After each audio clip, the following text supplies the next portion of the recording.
La négation est l'une des 3 notions de grammaire au programme de la classe de première. Vous pouvez donc, lors de l'épreuve orale, tomber sur une question qui vous demande d'étudier l'expression de la négation. Nous allons voir que pour cela, il faut d'abord déterminer de quel type de négation il s'agit, pour ensuite en définir et analyser la portée. Avant cela, il s'agirait tout de même de définir ce qu'on appelle la négation. On dit souvent qu'il s'agit d'une forme de phrase, dans le cas où son expression passerait par des éléments de la grammaire, mais elle est avant tout une opération linguistique opposée au fait d'affirmer. Nier revient à inverser la valeur de vérité d'un énoncé ou d'une partie de celui-ci. Plus concrètement, si vous avez une question sur la négation, il convient bien sûr de relever les occurrences et ensuite de définir la façon dont la négation est exprimée. Celle-ci est alors de 2 types. Soit elle est lexicale, et l'idée de négation est contenue dans le lexique, dans le mot lui-même, soit elle est grammaticale, et dans ce cas, la négation recourt à des éléments de la grammaire. Elle s'extériorise en quelque sorte. Pour le dire vite, la négation est grammaticale quand elle est exprimée par le recours à un système corrélatif, c'est-à-dire que 2 mots sont mis en relation pour nier l'énoncé ou un élément de celui-ci. Passons par un exemple pour compléter l'exposé de cette première étape de l'analyse. Dans cet extrait de la fin de Phèdre de Racine, où Thésée se lamente de la mort de son fils Hippolyte, dont il est en grande partie coupable, on peut relever 10 occurrences de négation lexicale. On peut remarquer qu'elle repose sur 3 formulations différentes. La négation lexicale passe souvent par la dérivation et par l'ajout d'un préfixe. C'est le cas des noms injustice et innocence, et des adjectifs inutiles et injustes. Tous ajoutent au lexique de base le préfixe négatif un, qui n'est par ailleurs pas le seul à inverser le sens d'un mot, puisque vous avez aussi des, mal, contre, aimer. La préposition sans est quant à elle présente à 2 reprises. Elle est aussi une négation lexicale. Et on retrouve des cas d'antonymie, c'est-à-dire de termes qui contiennent en eux, par leur sens, l'inversion d'un autre terme affirmatif. Ainsi, l'adverbe loin est la négation de près, et le verbe haïr est la négation d'aimer. Les cas de négation lexicale sont donc variés. Il faut y penser lors du relevé, mais il est plus probable que vous ayez à étudier une négation grammaticale. 4 sont présentes dans l'extrait. Rappelons que celle-ci, cette négation, est exprimée par un système corrélatif, à double détente, comme on peut dire aussi, avec l'adverbe ne qui ouvre le système et un deuxième qui le complète. C'est le cas de ne ferait qu'accroître son malheur, avec le ne et le que, et il n'était point coupable, qui est également, avec ne et point, une négation grammaticale en système corrélatif. Cependant, remarquons que Racine emploie parfois l'adverbe ne tout seul, le deuxième élément étant sous-entendu. Cette tournure est à relever et correspond à un usage soutenu de la langue qu'on rencontre souvent dans les textes classiques. Il s'agit donc au vers 3, qui ne pouvant le rendre à ma juste douleur, et ne saurait payer de ce qui m'ont ôté. La deuxième étape de notre analyse de la négation doit consister à définir sa portée, c'est-à-dire qu'il convient de déterminer sa cible, de dire exactement ce qui est nié.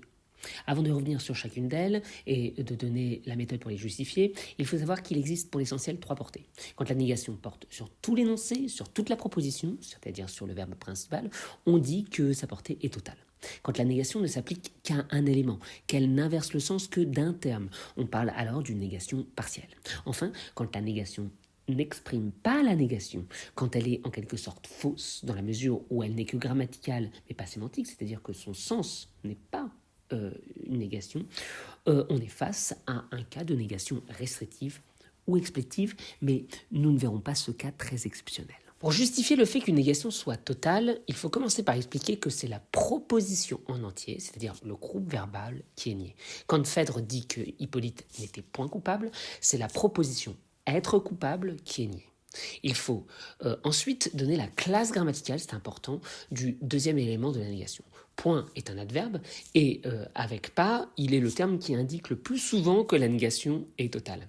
Attention tout de même à la conjonction de coordination ni, qui est en fait la traduction de la traduction de et pas. Bon, toutefois, il faut être aussi vigilant et voir ce qui suit la négation. Si celle-ci est suivie d'un complément, qu'il soit circonstanciel du nom ou de l'adjectif, la négation se déplace en fait vers la droite et ne nie plus le verbe, mais le complément.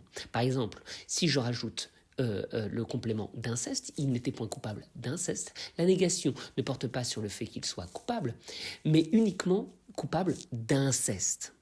Le deuxième cas particulier avec pas, et qui déplace la portée de la négation, faisant d'elle une négation partielle, c'est le cas des quantifiants. Quand la négation est suivie d'un terme qui exprime une quantité, beaucoup, plusieurs, tout, presque, etc., la négation, en fait, se limite. On prend le même exemple. Il n'était point totalement coupable. Eh bien, ici, en vérité, ce qui est nié, c'est la quantité, c'est la totalité de sa culpabilité. La justification d'une négation de portée partielle est un peu plus retorse. Les deux premières explications sont identiques. Il faut expliquer ce qui est nié. En tant que partielle, la négation peut s'appliquer à un nom. Par exemple, c'est le cas de la première phrase. Hippolyte ne nourrit aucun amour. Le nom amour est nié par le déterminant aucun.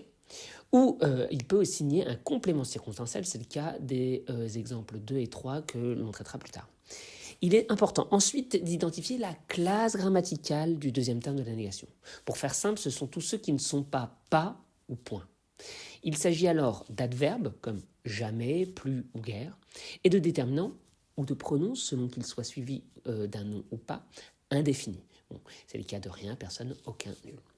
Pour bien déterminer pourquoi la portée est partielle, je vous donne une astuce. Il s'agit de rétablir l'adverbe pas dans une formulation un peu maladroite et de voir sur quoi, de façon implicite, la négation porte.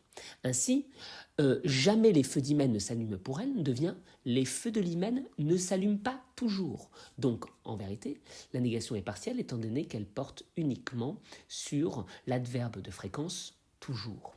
Deuxième exemple, avec Hippolyte n'est plus. Si je le rétablis, ça donne Hippolyte n'est pas encore. Par conséquent, là aussi, la négation porte sur le temps, le complément circonstanciel de temps contenu par l'adverbe encore. La portée restrictive est plus simple à justifier. Déjà parce qu'elle passe toujours par une même formulation, ne plus que, qui est ici un adverbe. Il faut bien préciser que cette négation n'est qu'apparente, puisque d'un point de vue du sens, elle correspond à une affirmation. On dit qu'elle est restrictive car elle restreint, elle limite le champ des possibles afin d'affirmer le caractère exceptionnel d'un seul élément. Quand Thésée, s'étonnant de l'accueil qu'on lui réserve après ses années d'absence, s'écrie « Je n'ai pour tout accueil que des frémissements ». Il veut mettre l'accent sur la peur qui entoure son retour et limite donc la réaction qui l'accompagne à des frémissements. Vous pouvez aussi, petite astuce, user d'une reformulation pour bien faire ressortir la restriction. Pour cela, usez de l'adverbe seulement qui a l'avantage de mettre en évidence la réduction à l'unique opérée par cette tournure. Ainsi, cela donnerait « j'ai seulement des frissons pour tout accueil », montrant ainsi que ce n'est que ça qu'il reçoit à son retour. Vous savez tout désormais pour étudier tous les cas de négation. Il n'y a plus qu'à vous entraîner.